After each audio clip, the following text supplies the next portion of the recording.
Well, we're still waiting for that big Sonic 30th anniversary game announcement, and of course, Sega and Sonic Team are as quiet as mice. Well, we did get the announcement of Sonic Prime on Netflix, but that's going to be next year, and that's a show. Where are the games? It seems like Sega and Sonic Team have some sort of sick, perverse pleasure of torturing the Sonic fandom by withholding priceless information, knowing how rabid and unique it is. Well, I guess the only thing to do now is talk about the Sonic games we already have, and why don't we take this time to look back at Sonic's greatest moments over the past 30 years.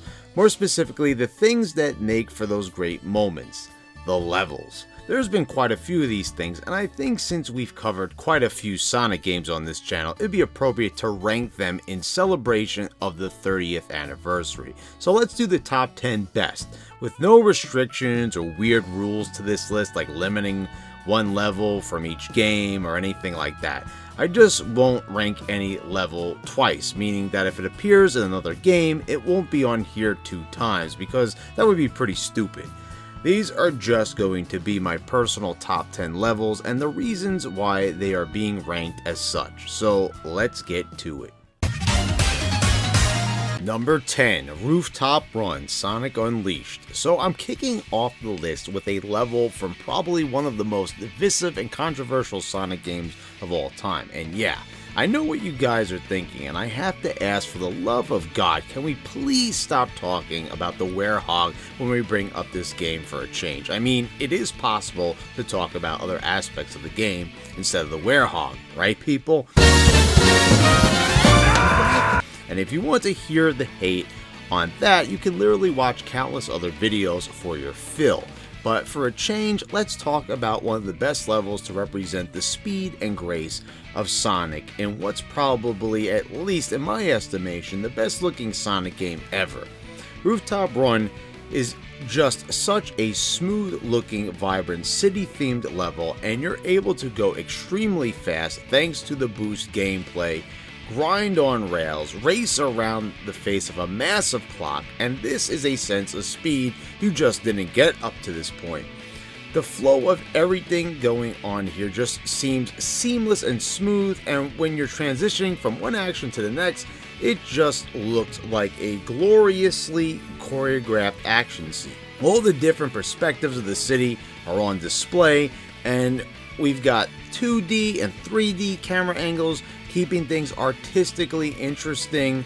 As you go from the rooftops to in between buildings, there's so much variety going on here, and it's a level that can produce many different experiences through your own performance. I replayed this one countless times trying to get myself a better ranking, and it's fun every single time. There is a lot of timing and trial and error to be had because things come up so quickly with this style of gameplay, but these levels were designed with replayability in mind. And no, we're not talking about the medals. Please do not bring up those godforsaken things. I'm having a good time with this list so far, so please don't bring those up, bro. Now, I'm just talking about Act 1 here, and there is DLC, but those are just frustrating, over-the-top levels, and the Hedgehog level is totally a different style, so I'm not counting those here. Overall, just an extremely well done and fun level with so much to offer. Number 9, City Escape, Sonic Generations. Many people would probably expect me to pick the original Sonic Adventure 2 version, and while that may be an iconic good level, this version from Generations just feels better and adds more while still keeping most of the same elements and all those iconic moments like snowboarding down the San Francisco-like hills of Central City and rail grinding. But holy shit, they made the gun truck sequence even better. I mean, this is just absolutely crazy. The thing has fucking jet thrusters on it. Plus, I'm also counting Act 1 with classic Sonic 2 because it's so awesome seeing the truck torment me from a 2D perspective as the truck totally annihilates the environment around you, and I just love that we have a destructible environment that actually affects gameplay. Plus, this skateboard power-up is just too cute and cool, and overall, you've got one hell of a remade level here that I think gets overlooked, and I'm surprised more Sonic fans don't mention this level. The original is an undeniable classic, but this iteration gives us more, and I just end up having a better time with it overall. Number 8, Press Garden Zone, Sonic Mania. This is a level that I wasn't sure I wanted to include on my list, probably because this is a newer game, and there is part of me as a fan of the past and present Sonic games that is of course rooted in classic Sonic. So there's some sort of natural resentment in me in ranking the newer stuff higher. But you know what? The more and more I play through Sonic Mania, I like it more and more. It's very unique, and the two acts have a lot of variety between the two of them. Act 1 features the printing press with so many different pathways and levels to explore, offering up many different possibilities for progression. Act 2 is just an aesthetic pleasure, and I am still in love with the feudal Japan garden covered in snow. This is something I really liked in Aquarium Park and Sonic Colors as well, in which they did something similar with the Japanese architecture, but in an aquatic setting. I don't know what it is, but I've always had an infatuation with Japanese gardens, and the fact that one made it into a 2D Sonic game was surreal to say the least. Plus, Sonic being frozen in ice and breaking through barriers adds a comical and original gameplay element, playing off of getting frozen in Ice Cap Zone in Sonic 3, but this time you want to get frozen to progress. Cap all of this off with a great boss battle with Heavy Shinobi and the relaxing music track of Act 2, and you have a hell of an unforgettable level. Number 7. Marble Garden Zone, Sonic 3. I was always kind of split on this level, unsure of how I really felt about it, and I always kind of thought it was long and complicated, and I pretty much never considered it to be a favorite. But here we are today with it at number 7 on the list, and with good reason. Marble Garden just brings so much to the table in the way of design and gameplay. From mountain climbing using these pulleys to using your momentum to spin these tops to fly in the air and race across the ground at blinding speeds, bursting through walls, not to mention all the pathways at your disposal. There's so much going on this level that it's hard to see why I never really saw my admiration for this level before. Funny how sometimes it could take a random amount of time to sometimes appreciate certain aspects of a game. Sort of an acquired taste, and perhaps it is how the level throws so much at you in a single breath. Act 2 introduces us to moving level physics as the level's terrain suddenly becomes a threat as Robotnik uses his drilling machine to cause seismic activity, and then Robotnik shatters the rest of it as you're propelled into the air by Tails in a mid-air boss fight, which is something we'd never see again in the series. Marble Garden is eventful to say the least, and that's why it's grown on me, and it's grown into one of my favorites for all these reasons. Number 6. Flying Battery Zone, Sonic Mania. I couldn't choose which one because both versions deserve a spot on this list, with the Sonic and Knuckles version still holding its own, despite the Mania version adding some cool effects and elements. But I replayed these levels a few times recently, and the Mania version delivers on just about every single element from the original, but the increased outdoor sections and weather effects. I say fuck you, I'm getting in the plane!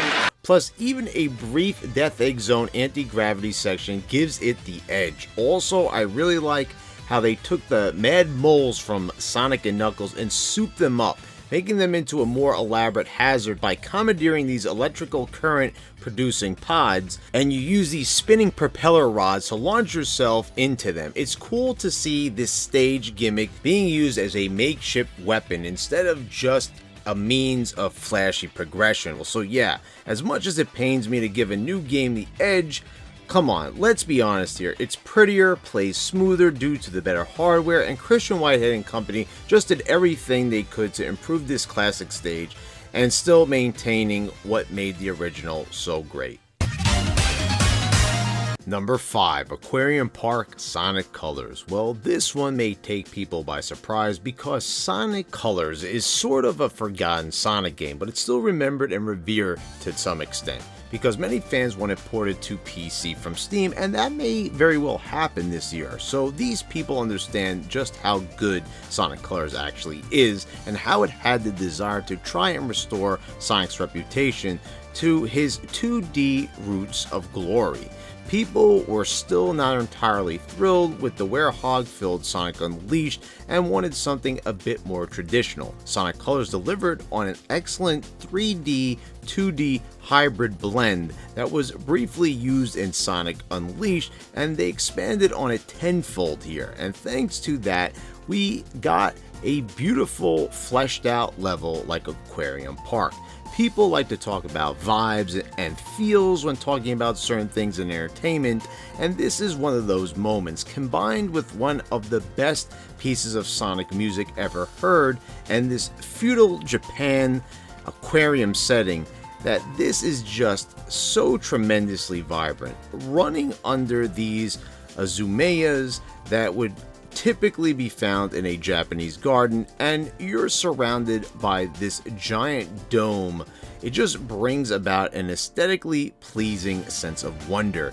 Now you might be asking, really? A water level? These types of levels have been notorious in video games since their inception, especially among the Sonic fandom. When thinking back on levels like Labyrinth Zone, but thanks to the Wisps, which let you rocket through the water, and Sonic's new mechanic, which lets him use his double jump to navigate the water, much akin to Tails' swimming mechanic in Sonic 3, this makes water navigation so much easier. Aquarium Park just gives off a sense of a magical feeling, a relaxing feeling, even though danger is all around you, and this is a level you feel, and that's why it's just so important to me.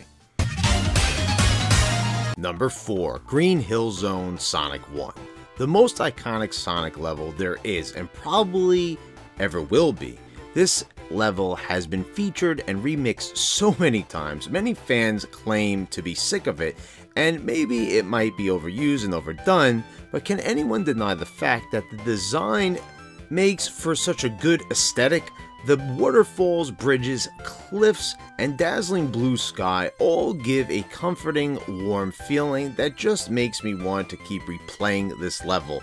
Plus, for me, the original Green Hill is just too good, and I've talked about it before in my retrospective.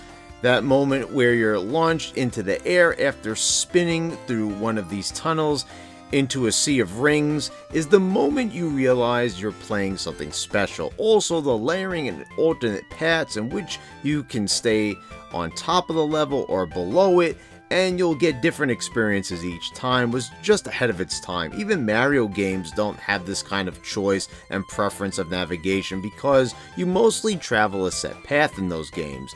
So, overused or not, Green Hill has withstood the test of time and is a timeless classic, even if Sonic Team might have an unhealthy infatuation with reusing it countless times. Number 3, Chemical Plant Zone Sonic Mania. I really struggled with which version of this level I wanted to include, and after replaying the original in Sonic 2 and the new one in Sonic Mania multiple times for the purpose of this list, I've obviously gone with Mania's absolutely creative and yet still faithful interpretation of this classic Sonic 2 level. Most fans agree that Chemical Plant is the best level in Sonic 2, but Mania took the best parts of the two acts, combined them into Act 1, including the iconic, for me at least, the drowning prone vertical shaft section that terrified me as a kid. Just what the hell am I talking about? Well, go watch my Sonic 2 retrospective video for all the horror-filled childhood details. On top of that, Act 2 in Mania gives us new mechanics such as this wacky workbench-inspired bounceable floor in the form of this green gel that rockets you upwards. I'm so happy they found a much more satisfying use of this mechanic, which was utterly annoying as fuck in Sonic CD. There's also something so satisfying about jumping on these giant syringes to turn the goo green in order to make it even bouncier. I just love how they took something that was an annoyance previously and turned it into one of the funnest gimmicks I've ever come across in a Sonic game. Then you have this boss battle with Robotnik, which flips the definition of boss battle on its head as you duel it out in a good old-fashioned game of Mean Bean Machine, which is such an amazing and clever use of using a reference from a past game and repurposes it for an original and fresh boss fight. Number 2, Hydro City Zone, Sonic Mania. Another level that I struggled to determine which was better. Was it Sonic 3's original take or Mania's remake? I decided to not let pure nostalgia cloud my judgment and replayed these a few times back to back and determined that the remake in Mania is better, and it's due to a few reasons. Most of the iconic moments are faithfully recreated in Mania, such as the level's environment attempting to crush you, but instead of the wall randomly chasing you like in Sonic 3, Robotnik lays some bombs at the foundation of the level, leading to the pillars collapsing, and you have to make it to the top of the level without getting crushed. I thought that the hazard was handled better here. And then you have the added touch of getting the opportunity to commandeer Robotnik's Egg Mobile from Sonic 3 and battle it out with him in a surreal reversal of roles. Plus, when he returns in Act 2, we get this fantastic chase as Sonic and Tails, or whoever you're playing as, goes spinning through the water. And then when we think we've beat him, he then reveals that the machine he's using was actually a modified version of the mini-boss in Sonic 3. While Act 2 is mostly traditional, taking elements from Sonic 3 and combining them, we've got this great reimagining of the overall level in Mania's Act 1, introducing concepts like changing the water level using these hooks, and then this fun trapped inside a bubble mechanic which is taken straight out of Sonic 1 from the Game Gear and Master System. When you take into account the running on water, twisting slides, and multiple pathways that are still held true to form from the original, and all this new stuff, including the boats, guys. Fucking boats. They literally thought of everything to make an already amazing level even better. So it is hard to still say the original is better, so Mania is taking the edge here, at least for the moment anyway. And now for the creme de la creme, whatever that means, the number 1 Sonic level of all time. And at number 1, it's Angel Island Zone, Sonic 3.